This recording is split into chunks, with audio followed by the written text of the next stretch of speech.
saluda Ana Paula Menéndez Vélez y les voy a hablar sobre la historia de la neuropsicología, sobre su desarrollo.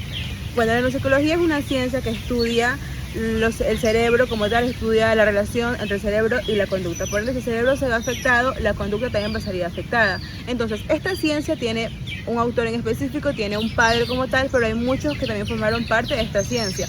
Por ejemplo, su padre, su fundador, fue Alexander Romanovich Luria. Él realmente nos explicó y nos dio a entender las funciones mentales como procesos sociales complejos y conscientes. Obviamente, como lo acabé de mencionar, hay muchos más autores, muchísimos más autores que formaron parte de todo este proceso de lo que es la neuropsicología.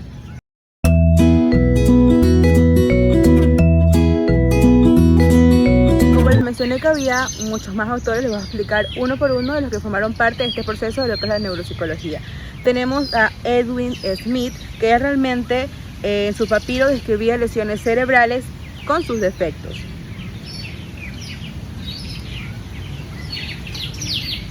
También encontramos a Hipócrates, que Hipócrates afirmó que el cerebro era el centro del pensamiento. También a Galeno, que Galeno relacionó el daño cerebral en cambios con la conducta. También tenemos a Leonardo da Vinci. Él realmente estudió la anatomía cerebral. También tenemos a Descartes, que relacionó mente y cuerpo mediante la glándula pineal. Ahí tenemos a Franz Joseph Gall, que realmente intentó localizar funciones en partes del cerebro. Tenemos ahora estos dos personajes, como lo es Paul Broca y Wernicke. Ellos realmente descubrieron áreas relacionadas con lo que es el lenguaje. Como les acabo de mencionar, cada uno de ellos forma parte de todo este proceso para poder llegar a saber en sí qué es la neuropsicología y cómo funciona. Bueno, yo hablé de todos estos autores, pero realmente a mí me llamó mucho la atención uno que no es un científico como tal, pero es literalmente gracias a él hoy en día se conoce la palabra cerebro, y fue el que descubrió 48 casos médicos en ese tiempo de lo que es la guerra, y gracias a él, como lo acabo de mencionar, se descubrió la palabra cerebro. Y es Edwin Smith. Realmente es magnífico, ¿no? Como todo este mundo de la neuropsicología fue surgiendo poco a poco. Y también a mí me llamó mucho la atención sobre Hipócrates, que Hipócrates realmente fue también uno de los principales en confirmar que el cerebro es un órgano, porque como saben, antes había muchas hipótesis de lo que pasaba en nuestra cabeza, de que si la cabeza era más grande, uno era más inteligente, que si los ojos más chiquitos eran veían menos, pero realmente con estos dos personajes se logró comprender a profundidad de que realmente el cerebro sí servía para algo, y que realmente era un órgano y que funcionaba de distintas maneras, porque realmente si nos ponemos a ver, los tiempos de antes es totalmente distinto, que como acabé de mencionar, que la cabeza más grande, que si era más alto, más pequeño, todo era algo totalmente distinto. Pero estos dos personajes lograron realmente hacernos concientizar de que sí existe el cerebro, y de que gracias al cerebro hay ciertas partes que quizás, suelen afectarse en dadas personas, pero gracias a esos aportes de ellos entendemos hoy en día con más profundidad lo que es la neuropsicología. Porque si nos ponemos a ver, los anteriores como que no coordinaban bien con lo que decían sobre el cerebro, porque pues era algo nuevo que estaban prácticamente experimentando, ¿no? Entonces, esto fue lo que a mí más realmente me llamó la atención de todo esto, estos dos autores como tal, por ejemplo, de Edwin Smith, que no era un científico, pero sin embargo logró comprender y logró hacernos entender algo súper mega valioso para hoy en día lo que es la neuropsicología. Así que eso es lo que les quería decir, aparte del aporte de los autores.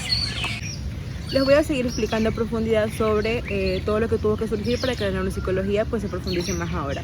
En los tiempos pasados tuvo que haber guerras, porque mediante esas guerras se comenzaron a estudiar a las personas que fueron traumatizadas y demás por diversos motivos que tuvieron que vivir en las guerras. Entonces, estos estudios llegaron prácticamente a tener que tratar lesiones cerebrales y sus efectos cognitivos que causaban en los militares en ese momento, de los traumas que prácticamente vivían dentro de esos campos de batalla. Entonces, en sí la neuropsicología es fundamental porque realmente nos ayuda a diagnosticar y nos da tratamiento y rehabilitación de trastornos neurológicos.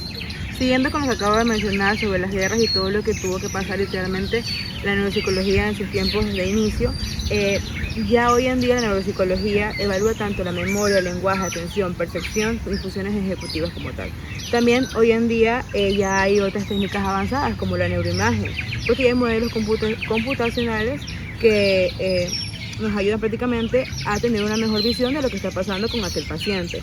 Y también tiene un procesamiento de información totalmente distinto hoy en día de lo que es sobre la neuropsicología. Está totalmente avanzado, hay cosas totalmente distintas que nos han ayudado prácticamente a poder llevar a cabo la neuropsicología. Porque como les acabé de mencionar, la neuropsicología es muy importante, demasiado importante, porque prácticamente evalúa las conductas de las personas y obviamente por medio de esa conducta tiene que saber qué área del cerebro está siendo afectada o está afectada.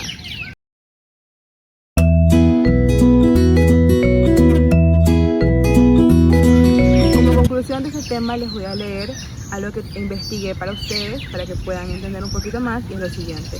La neuropsicología ha evolucionado a lo largo de la historia gracias a los aportes médicos, psicológicos y científicos que buscaron comprender la relación entre el cerebro y la conducta humana.